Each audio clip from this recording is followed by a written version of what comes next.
Nous allons parler aujourd'hui de coopération sud-sud. La ville de Hammamet, à 1 heure d'autoroute de Tunis, vient d'abriter un forum sur le thème de la coopération tuniso-africaine, bâtissons l'avenir. L'occasion donc de s'interroger sur la réalité de cette coopération Afrique-Afrique dont on avait beaucoup parlé et qu'en est-il concrètement aujourd'hui, quels en sont les points forts, quels en sont les points faibles, quels sont les domaines de partenariat, mais aussi les perspectives. Pour en parler, nous avons sur ce plateau M. Désiré Hamadi de Côte d'Ivoire. Bonsoir. Bonsoir. Vous êtes directeur de l'agence NID, c'est une entreprise qui est chargée de l'évacuation sanitaire des malades de la Côte d'Ivoire vers la Tunisie. Tout à fait. Nous avons aussi sur ce plateau M. Joseph Barrault du Burkina Faso. Bonsoir. Bonsoir. Vous êtes coordinateur technique du groupe général des assurances du Burkina Faso et vous êtes aussi concerné un peu par les évacuations des malades vers la Tunisie. Affirmatif. Et puis au milieu, entre nous ici, il y a notre l'hôte de ce forum, le docteur Abdallah, directeur médical de E2A International, qui intervient aussi dans l'organisation des interventions et des transferts médicaux vers la Tunisie ou des autres pays vers la Tunisie. Bonsoir. Bonsoir. Nous allons donc parler de ce thème que j'ai abordé tout de suite dans l'introduction, la coopération sud-sud.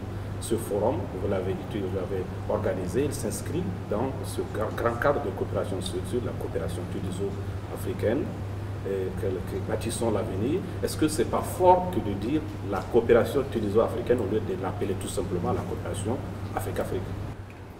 Permettez-moi d'abord, sans trop grignoter sur le temps imparti à l'émission, de vous remercier de répondre à l'invitation de Mediapresse et de l'ETICA, organisateurs de ce forum, et E2A International a participé et a aidé positivement à faire réussir ce forum. Pourquoi? Partant d'une conviction qui nous anime dès la création de notre institution, et elle a cette dimension africaine parce qu'on y croit. L'Afrique, c'est un continent de tradition. Les années 60 et l'époque coloniale nous a permis une génération de bâtisseurs, de militants pour la liberté des peuples. Et c'est notre génération qui vit dans le fruit de ces sacrifices. Et nous sommes en train de bâtir. Et l'Afrique, nous n'avons pas de sentiment d'appartenance commun avant. La Tunisie ne se sentait pas Afrique.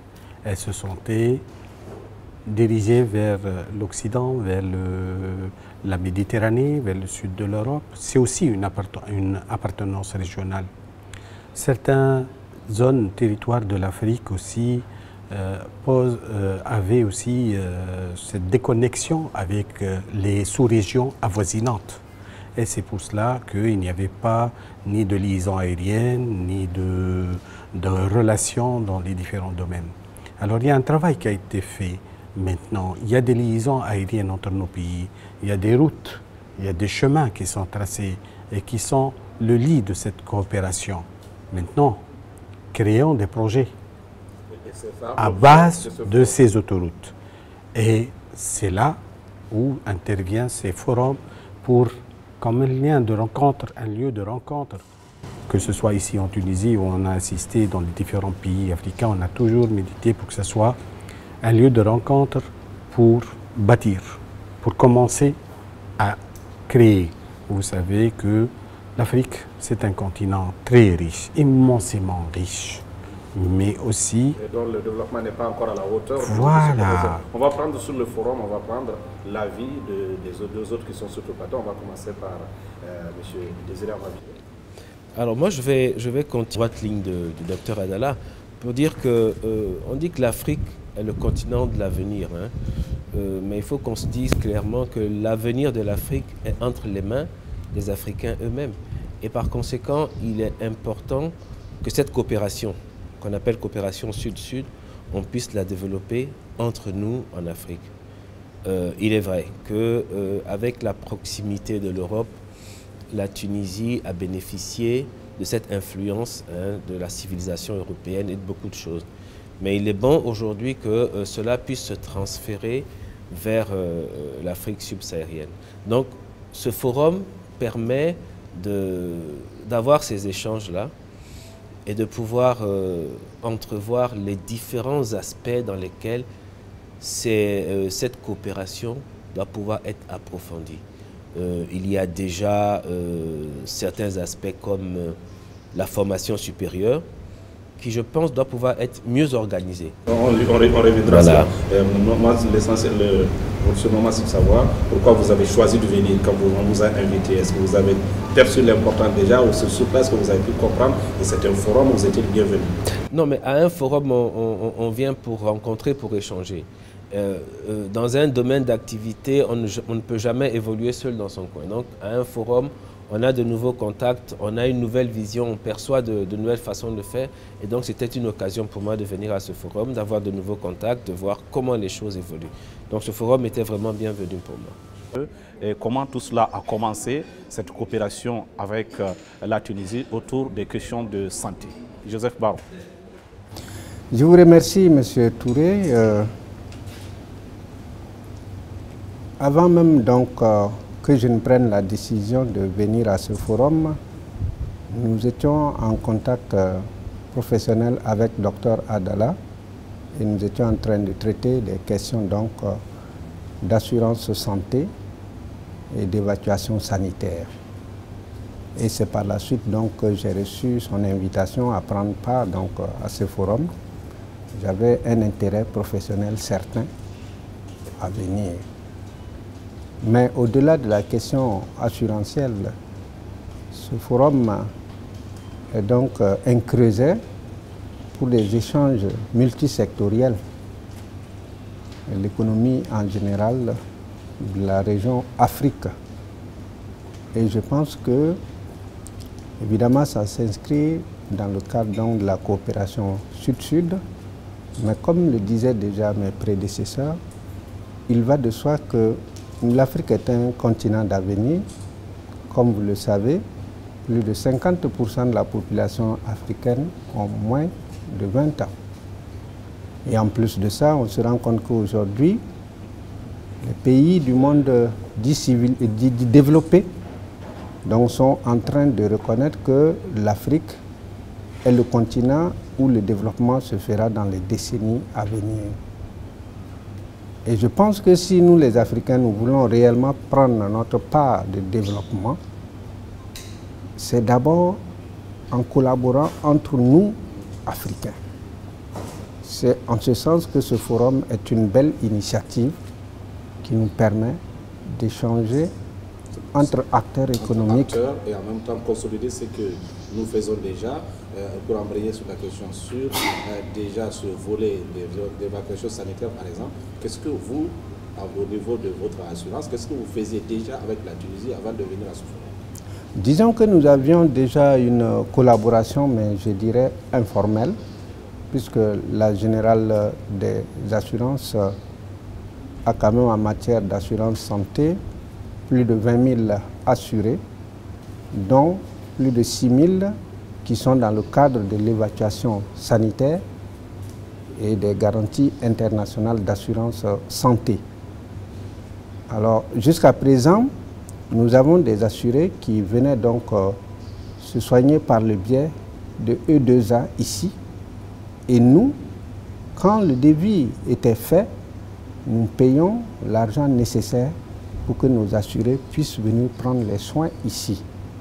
Mais à partir donc de cette rencontre-là, nous allons donc certainement signer prochainement une convention qui va nous permettre de mieux formaliser donc cette collaboration-là. Que vous vous impliquiez beaucoup plus au-delà des malades que l'assurance elle-même, par exemple, prenne les devants pour agir à leur place. Absolument, c'est bien cela. Nous serons en contact, oui, nous serons en contact direct avec la structure E2A internationale et nous allons suivre.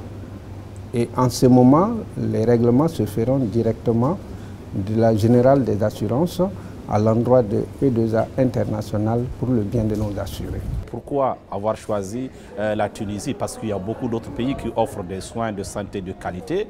Pourquoi avoir choisi la Tunisie? C'est pour la qualité, c'est pour le coût ou c'est pour l'accès? Oui, alors nous sommes partis d'un constat. Nous avons constaté que chez nous en Côte d'Ivoire, les compétences, elles existent, mais ce qui fait défaut, c'était le plateau technique. Et à l'occasion d'une visite en Tunisie, je me suis rendu compte qu'il y avait un plateau technique très performant. Et l'idée m'est venue de nouer des contacts avec des cliniques sur place, avec Dr Adala également, pour pouvoir faire bénéficier de ce plateau technique-là aux malades ivoiriens qui ne peuvent pas être pris en charge sur place. Et depuis 3 ans, l'expérience se passe bien et la plupart des patients qui sont venus sont satisfaits des soins qui leur ont été prodigués. En moyenne, en année, vous pouvez avoir jusqu'à combien de malades? Malheureusement, on ne va pas tout malades, mais... Oui, ce sont les statistiques, mais bon, disons que on a commencé timidement avec une dizaine de malades la première année, et puis au fur et à mesure, le chiffre a commencé à s'améliorer. Mais je pense que on a une nouvelle conception de la façon dont on va présenter ce projet-là après ce forum pour mieux informer la patientèle disponible pour leur permettre de bénéficier de ces soins-là. Et donc le forum a été une plateforme qui vous a permis de voir comment vous pouvez encore mieux structurer ce partenariat. Tout à fait, parce que j'ai été un peu surpris par quelque chose, c'est qu'ici en Tunisie, il y a une saine concurrence, je dirais bien une saine concurrence entre les cliniques, en ce sens que chaque clinique veut être à la pointe, avoir le matériel de dernière génération pour être la plus performante. Donc à partir de ce moment-là, vous avez un éventail de cliniques qui se présentent à vous et chacune développe des spécialités bien précises et très pointues qui parfois ne se retrouvent pas ailleurs. Donc à la suite de ce forum, on a eu l'occasion d'avoir, si vous voulez, une idée d'ensemble de ce qui peut être fait, des spécialistes qui peuvent recevoir des patients dans des domaines bien précis. Donc je pense que ça nous élargit le champ des propositions que nous pouvons faire à notre patientèle une fois arrivé en Côte d'Ivoire. Docteur Abdallah, pour revenir toujours à vous, comment tout cela a commencé d'après vous, le fait que les pays africains les ressortissants des pays africains plutôt, viennent se soigner ici en Tunisie, ça a commencé quand et ça a commencé comment? Merci. Bon, c'est une histoire trop... mais on va contracter le tout, mais je voudrais revenir sur un thème. Sur les chiffres, la Tunisie reçoit à peu près 160 000 patients étrangers, patientèles étrangères par an dans les années 2012 et 2013. Les chiffres actuels, 160 000. Et le chiffre généré par ces 160 000 dépasse uniquement les soins parce que ça touche tous les secteurs, ça crée de l'emploi, c'est de l'économie. Revenons à l'économie. Et là, je suis d'accord avec mes amis et nos aînés, M. Barou et M. Amavi, d'un problème. M. Amavi a évoqué l'écart entre l'infrastructure et les demandes, la réalité de la demande et l'infrastructure existante. M. Barou a évoqué le fait qu'on est obligé de trouver des places où placer les malades, trouver des solutions pour le bien-être et la santé de ces patients. Et en matière d'économie, le progrès est généré par la production. Plus on produit, plus on réalise de progrès.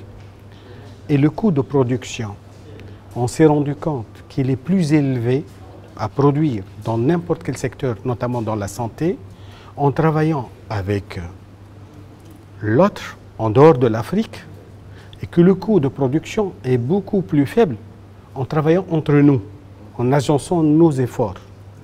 Exactement, les structures se développent plus, l'infrastructure s'installe dans les différents pays, La Tunisie, dans les années 60, évacuait beaucoup de malades. Actuellement, ce chiffre-là est négligeable, négligeable vers l'étranger. Et je vous dirais que... On voudrait savoir si, avec tout cela, est-ce qu'il y a des Tunisiens qui vont se traiter malgré tout à l'extérieur de la Tunisie? Ça existe, ça restera toujours, mais c'est négligeable. Je vais vous dire une chose. Ils le font par nécessité? Oui, je vais vous dire une chose. Les évacuations sanitaires au Mali, en Côte d'Ivoire, au Burkina, vont devenir de l'histoire. Faisons partie de l'histoire. Parce qu'actuellement au Mali, on produit. Il y a des infrastructures qui sont en cours, il y a des salles de cathétérisme, il y a des motivations d'évacuation. Les structures vont y répondre tôt ou tard. Et comment? C'est sur place. C'est en créant cette collaboration entre nous. Le coût de production, quand vous faites appel aux grands géants mondiaux qui maîtrisent les marchés économiques, les marchés, et on les amène pour mettre une solution chez nous. La solution est généralement désadaptée aux besoins. On a toujours besoin d'eux pour la maintenance, pour la main-d'œuvre. Et ils feront tout pour qu'on reste dépendant d'eux. Alors que, entre nous, moi j'ai beaucoup appris des pôles de compétences, d'expérience, des médecins maliens ou mes amis dans la sous-région en matière de médecine tropicale. Et ils ont... Palu, par exemple. Exactement, sur le palu. Et j'ai repris tous mes cours avec eux.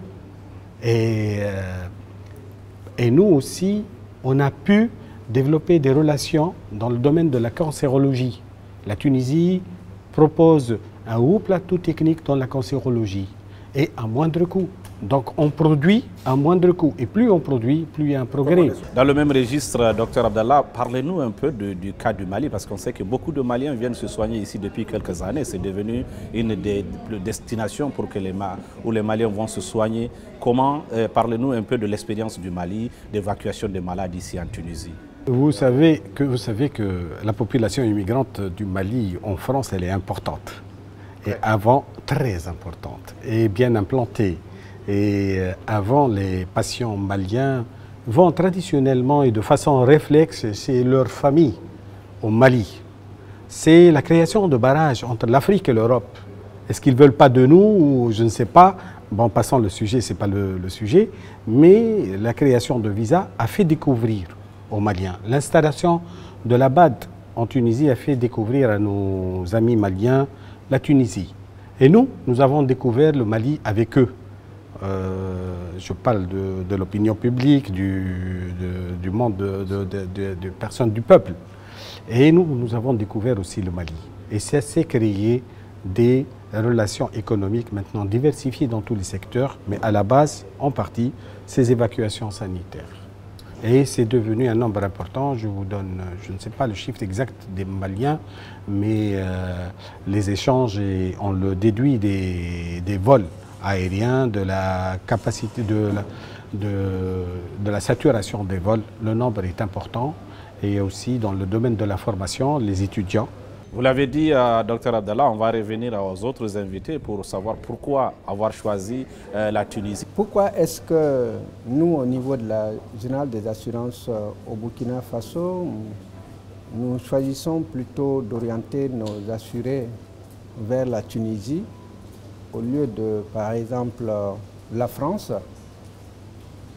Avant, effectivement, quand on parlait d'évacuation, en dehors donc de la zone UEMOA, on pensait France.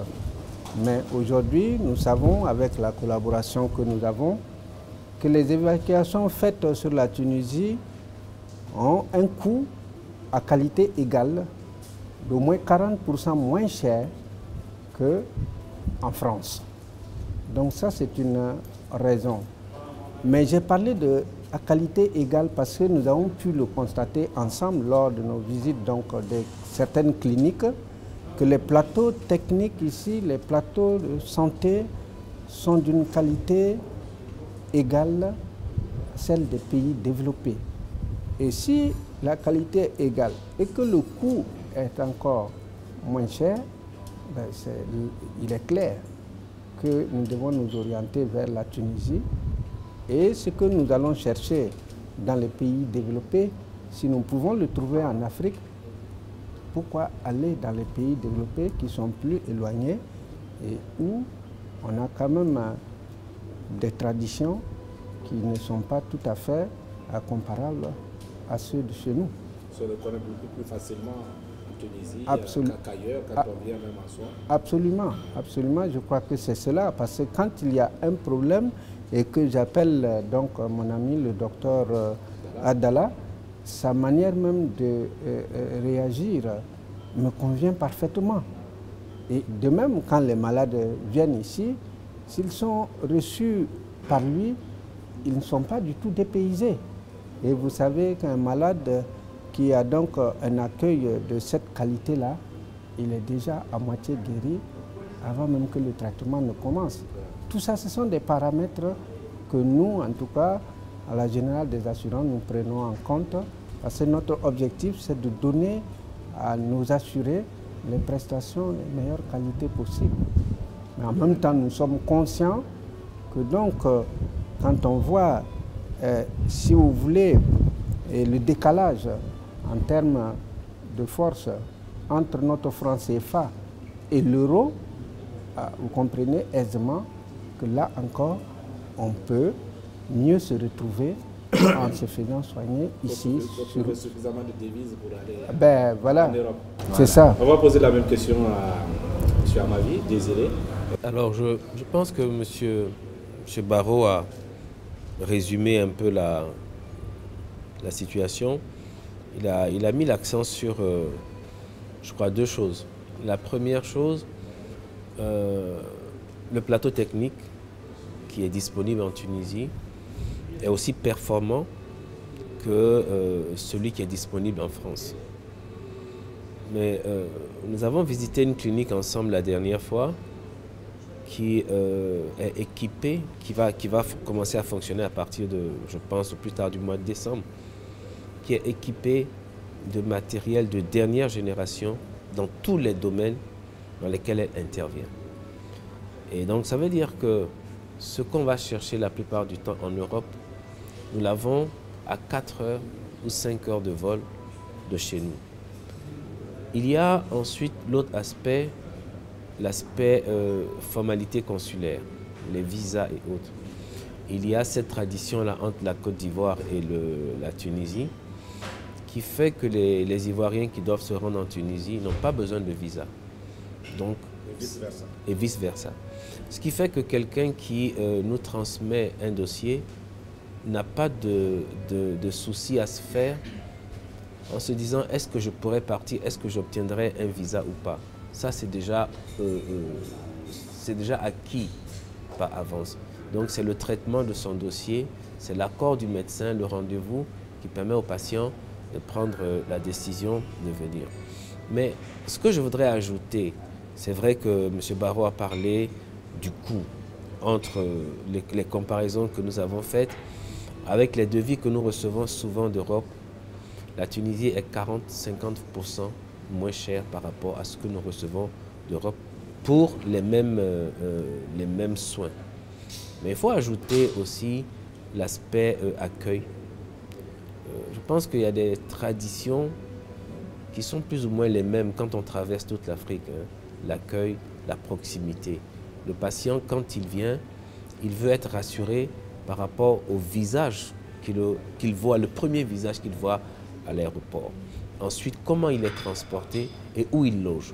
Je pense que quand il y a ces trois éléments-là qui sont réunis dès le premier jour, que le patient est satisfait, je pense que le reste se déroule normalement. Donc voilà, nous, les raisons qui nous ont amenés à faire ce choix-là, à faire ce choix et à approfondir. Parce que comme... Qui pourra être approfondi avec le temps. Approfondi, amélioré, voilà, tout à fait. Chacun parlait de votre côté, bon, chacun a parlé de la Tunisie, effectivement, le cas de la Tunisie et la coopération que la Tunisie a avec les autres pays africains, notamment dans le domaine de la santé, dans le domaine de l'éducation. Est-ce qu'il y a d'autres domaines encore dans lesquels on peut approfondir cette coopération? Je suis très heureux de recevoir cette question. C'est vrai, nous avons parlé du domaine de la santé, mais nous avons traité aussi du domaine de la formation et du développement professionnel. et développement des compétences et des relations entre nous. Alors, ça a été une très très belle occasion de discuter avec les différents responsables, doyens des facultés, responsables d'enseignement, assureurs aussi, parce qu'ils sont concernés après tout de la formation, comme l'assureur est concerné par la prévention autoroutière pour prévenir les accidents, il est concerné par la formation médicale, développement des compétences médicales pour améliorer la santé et diminuer le coût de la santé et assurer le bien-être de nos citoyens. Alors, ça a été l'occasion d'évoquer l'opportunité de créer un institut panafricain de formation médicale continue, de formation et de développement professionnel continu. Les études seront réparties entre les différentes capitales africaines. Et elles seront à Tunis, à Dakar, à Ouaga, à Abidjan. Et elles utiliseront de façon optimale les moyens qu'on a.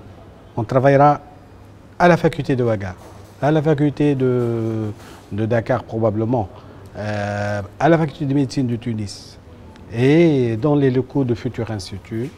Et aussi on utilisera les nouvelles technologies pour creuser l'intervalle existant en matière de nouvelles technologies.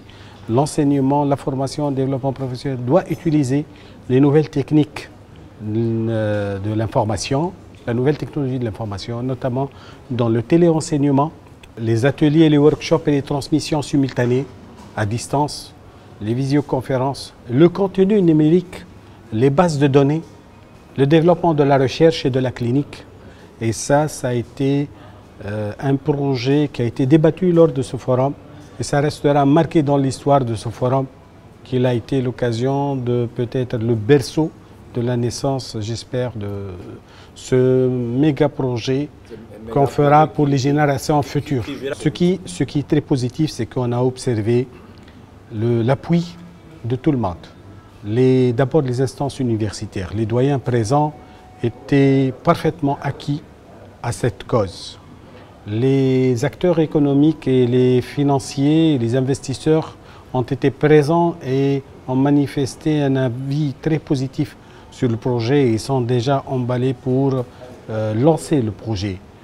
C'est à nous ensemble de faire, de réaliser et de commencer, et ça sera fait avec plusieurs étapes. États, bien sûr. Bien sûr, avec l'appui des États, et c'est important que l'État s'investisse.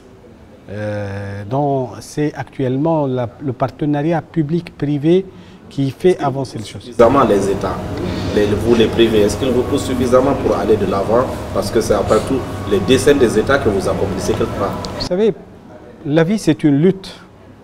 Les choses ne sont pas aussi difficiles. Hein. En Afrique, on doit batailler, chercher, convaincre et arracher par la force de la conviction de vouloir faire quelque chose pour les générations futures. Je ne dis pas que c'est facile, je ne dis pas que ça va venir facilement, mais je sens qu'il y a de la bonne écoute de la part de tous les partis, qu'elles soient État, gouvernemental, on a eu à parler avec des officiels, que ce soit avec les privés. Et la question aussi importante, on ne peut pas faire quelque chose qui est de rentabilité. La rentabilité, elle est certaine. C'est vrai, elle n'est pas directe, mais elle est indirecte parce que je vous ai dit que les évacuations sanitaires feront partie de l'histoire. Revenir sur l'âme même de cette coopération sud-sud dont on a beaucoup parlé. On voit l'exemple de la Tunisie, mais on ne voit pas d'autres exemples qui poussent cette coopération, où cette coopération est concrète. Est-ce que vous pouvez nous dire, vous qui êtes là aujourd'hui, qu'est-ce que vous avez compris dans cette coopération sud-sud? Est-ce qu'elle marche? Quels sont les résultats? Est-ce que pour vous, c'est quelque chose qui a une âme? Oui, je suis optimiste et je vois la coopération avancer. La preuve, nous sommes là aujourd'hui en Tunisie et c'est Tunis Air qui nous a transportés. Ça n'a pas toujours été possible, mais il ne peut pas avoir de coopération sans donc les moyens de déplacement adéquats. Et aujourd'hui, Tunis Air dessert l'Afrique de l'Ouest et l'Afrique subsaharienne pour donc pouvoir permettre aux citoyens de l'Afrique de venir en Tunisie. Ça, c'est quelque chose qui est perceptible, mais il y a beaucoup d'autres choses qui sont faites derrière cela. Quand on regarde nos politiques, vous verrez toujours qu'il y a des commissions mixtes inter-États qui existent de manière bilatérale entre la Tunisie et chacun de nos États. Et donc, il y a des cadres qui sont en train d'être posés pour que les acteurs économiques puissent agir. Mais je vois également que, par exemple, en Tunisie, quand je vois la manière dont l'État soutient l'économie et l'État a tracé, nous avons pu percevoir ça clairement au cours des exposés qui nous ont été faits.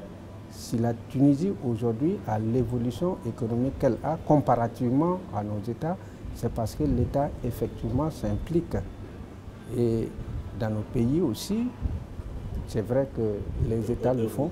Vous voyez, vous voulez peut-être les autres États aussi jouer le même rôle, bien et surtout d'autres États, les autres États africains coopérer entre eux au même titre que la Tunisie le fait dans des domaines bien précis avec les autres. Mais c'est ce que je voulais dire pour dire que je suis optimiste, parce que ce que nous avons vu et écouté ici, je crois que chacun de nos États a donc un profit à tirer de l'expérience tunisienne, des exposés que nous avons suivis.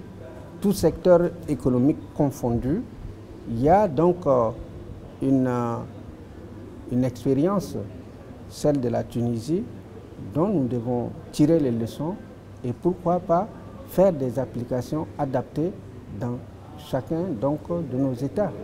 Et c'est dans ce sens-là que je pense que cette coopération-là, elle ne peut qu'aller de l'avant, mais il faut qu'il y ait au-delà des politiques, des acteurs économiques qui jouent le rôle moteur, comme ont entrepris de le faire nos amis tunisiens qui nous ont invités. Et quand on est venu ici, on n'a pas rencontré que des Tunisiens. J'ai rencontré des frères ivoiriens, des frères sénégalais. Donc, en définitive, ça permet d'avoir, si vous voulez, des échanges multilatéraux. C'est ça qui est passionnant, à mon avis. Aussi dans la mobilité des hommes. Mais tout à fait. La rencontre entre les hommes. Tout à fait. En Côte d'Ivoire aussi, les lignes bougent. Après la crise, on a bien repris. Aujourd'hui, on a envie d'aller plus loin et donc de dire, comme M. Barrow le dit, de faire des sillons, de faire vraiment des autoroutes qui vont nous amener au développement. Je pense que c'est l'objectif du forum, hein, parce que au cours de ce forum-là, on a dit la chose suivante. Il y a des conventions qui existent déjà entre les États, la Tunisie, la Côte d'Ivoire, le Burkina, le Mali, etc. Mais il appartient, parce que l'État ne peut pas tout faire. Ici, la Tunisie a tracé le cadre et des opérateurs économiques privés sont rentrés dans ce cadre-là pour évoluer. C'est de leur expérience que nous venons nous inspirer. Il appartient aux opérateurs économiques burkinabés, ivoiriens, maliens, sénégalais, des privés, de rentrer dans le cadre de la coopération et de chercher à développer des partenariats. Vous voyez, vous avez dit tout à l'heure d'entrée, il y a le domaine de la formation aussi qui est un domaine qui se développe. Donc, tout ça, c'est des choses que les privés doivent prendre à bras le corps et essayer d'améliorer ce qui est déjà fait. Vous voyez? Le docteur Adala a parlé, par exemple, il a dit l'objectif, par exemple, des acteurs privés tunisiens, des États tunisiens, c'est de ne pas faire amener tout le monde ici, c'est de faire aussi des transferts de formation, de techniques, de compétences, de technologies. Est-ce que c'est quelque chose de concrètement possible chez nous? Est-ce que nous allons le recevoir et en faire quelque chose qui nous feront nous passer aussi de certaines choses qu'on pourra venir faire à cette distance-là? Mais je crois que c'est ça que la coopération, hein, c'est quand on reçoit ici, on donne de l'autre côté. Il faudrait qu'on sache une chose. Les compétences, elles existent aussi en Afrique subsaharienne. Il y en a beaucoup. Mais comme je le dis, c'est parce que le cadre qui a été tracé n'est peut-être pas connu de tout le monde. Mais comment on peut mettre ces compétences dans ce cadre-là pour que même des cadres d'Afrique subsaharienne puissent apporter leur expérience également en Tunisie. Mais il est évident qu'on ne va toujours pas prendre des patients en Afrique subsaharienne, les amener toujours en Tunisie. Il y a des possibilités de faire un transfert de connaissances, un transfert de technologie. Mais pourvu, comme je le dis, que le plateau technique, surtout en matière de santé, soit déjà mis à niveau. C'est une première chose. Si, avec le transfert de compétences, c'est-à-dire des formateurs, des gens viennent partager leur expérience avec des médecins ivoiriens, des médecins burkinabés, je pense que ça va aider à relever le niveau et donc permettre à susciter un renouvellement du plateau technique pour que nous puissions être au même niveau. Je pense dans les années à venir, même niveau de compétences, même niveau de pratique. Ma question, il y a une partie, c'est savoir pourquoi, par exemple, d'autres, on n'a pas ce type de coopération que la Tunisie a entretient avec les États africains. Pourquoi d'autres, par exemple, qui ont peut-être les mêmes potentialités, les mêmes moyens, ne le font pas avec les autres? Vous croyez, qu'est-ce qui nous freine? C'est-à-dire pourquoi d'autres pays ne travaillent pas avec l'Afrique subsaharienne éventuellement? Pour d'abord résoudre leurs problèmes, et de deux, faire les transferts pour que l'Afrique se développe en même temps. Non, moi je pense que là-dessus, la Tunisie a pris le pas. La Tunisie, je crois, a eu une certaine clairvoyance en la matière, constaté qu'il y a quelque chose à faire. Quand vous avez participé au forum, vous verrez qu'ici, il y a des chiffres. Il y a des chiffres qui ont été donnés, qui parlent. Donc ça veut dire qu'il y a des études, des prospections qui ont été faites pour savoir effectivement dans quel cadre on va évoluer avec l'Afrique subsaharienne. On ne fait rien au hasard. Donc je pense que si les autres pays se lancent dans cette recherche-là, on peut y arriver. On peut y arriver. Nous aussi, pays subsahariens, qu'est-ce qu'on connaît de la Tunisie? Qu'est-ce qu'on connaît de la Tunisie? Si on ne connaît pas grand-chose de la Tunisie, il est difficile de savoir ce qu'on peut apporter à la Tunisie. Voilà. Et valable pour les autres États. Valable pour les autres États également. Avec nos invités, un dernier tour de table pour que chacun donne une conclusion à ce débat par rapport à la question que nous avons abordée, notamment les échanges entre la Tunisie et les autres pays africains, et puis l'avenir de cette coopération dite Sud-Sud. Chacun d'entre vous va faire une conclusion. Alors, le forum est à sa deuxième édition, je crois. Deuxième édition. Et je pense que la deuxième édition augure de bonnes perspectives. Pourquoi? Je pense que nous qui sommes venus, et qui nous sommes plus ou moins enrichis et qui avons partagé également notre petite expérience et nos préoccupations, je pense que de part et d'autre, on va, chacun de son côté, va revoir un peu, va réfléchir un peu, parce qu'il y aura une troisième édition certainement, mais à la troisième édition, je pense qu'on passera à une étape supérieure. M. Barrot le disait tout à l'heure, qu'il opérait déjà dans un certain cadre avec le docteur Adala, mais qui veut passer à une autre étape. Okay? Donc je pense que ce forum-là est bienvenu pour nous aider à aller de l'avant et puis à faire de l'Afrique véritablement le continent de l'avenir. Docteur Adala, vous voyez aller où avec les prochaines années? Qu'est-ce qui profile à l'horizon? Est-ce qu'on va pouvoir véritablement aller plus loin et montrer que les Africains peuvent travailler entre eux, réussir ce qu'ils vont chercher ailleurs chez eux-mêmes? Moi, je vais répliquer pour dire que sur le plan professionnel, depuis que je me suis investi dans les relations interafricaines entre nous, Africains, j'ai senti un avancement monstre, un avancement très important, professionnel et scientifique, même scientifique.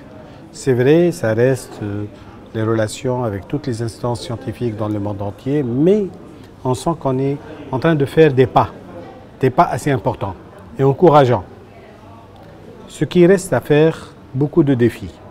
Et plus on avance, plus le défi devient important. Mais dès qu'on réalise un tout petit peu, on est content.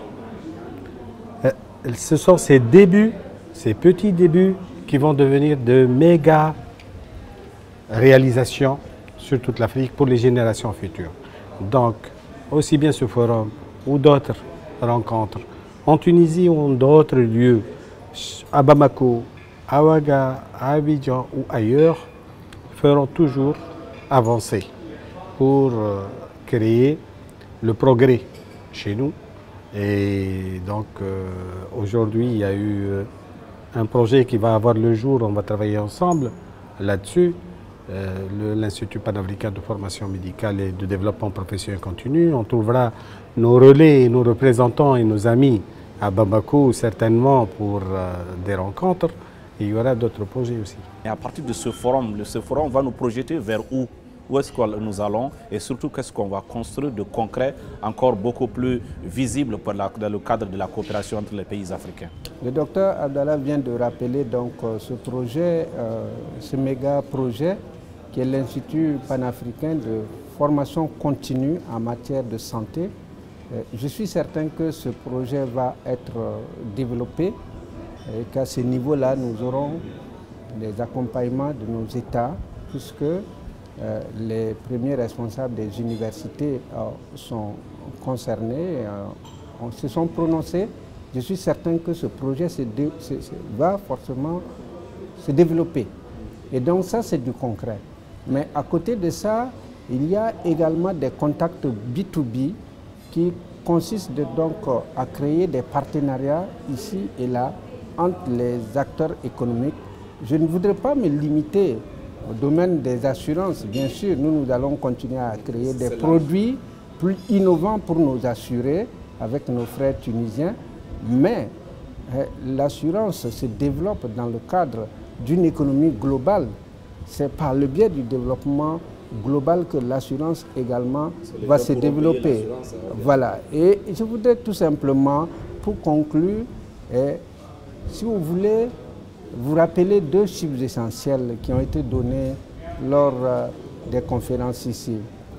La Tunisie a 11 millions d'habitants et en 2013 a réalisé un produit intérieur brut de 37 milliards d'euros. Les pays de l'UEMOA ont 80 millions d'habitants et ont réalisé un produit intérieur brut de 36 milliards d'euros.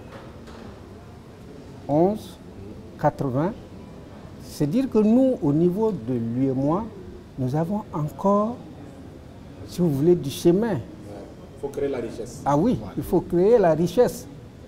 Et cette collaboration-là, et comme je le disais tantôt, en nous inspirant donc de ce qui a été accompli ici, parce qu'il y a eu une vision claire, politiquement élaborée dès le départ, et que les acteurs économiques également ont agi dans ce contexte-là.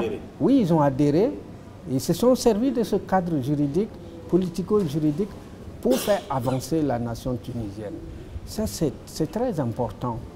Donc, nous aussi, nous devons aller dans ce sens-là, tout en gardant donc les contacts avec nos frères et en faisant en sorte que ce forum-là se maintienne et que les échanges multilatéraux continuent à s'effectuer dans ce cadre-là pour le bien de l'Afrique. De votre mot de conclusion, M. Joseph Barrot, merci d'avoir accepté de parler de ce sujet important, la coopération sur-sud. On remercie également M. Amavi Désiré de la Côte d'Ivoire. Merci d'avoir accepté d'échanger avec nous sur ce plateau. Et puis, enfin, celui qui nous a reçus ici et qui est entre nous, qui a discuté aussi de ce sujet, le docteur Abdallah Mourad. Merci.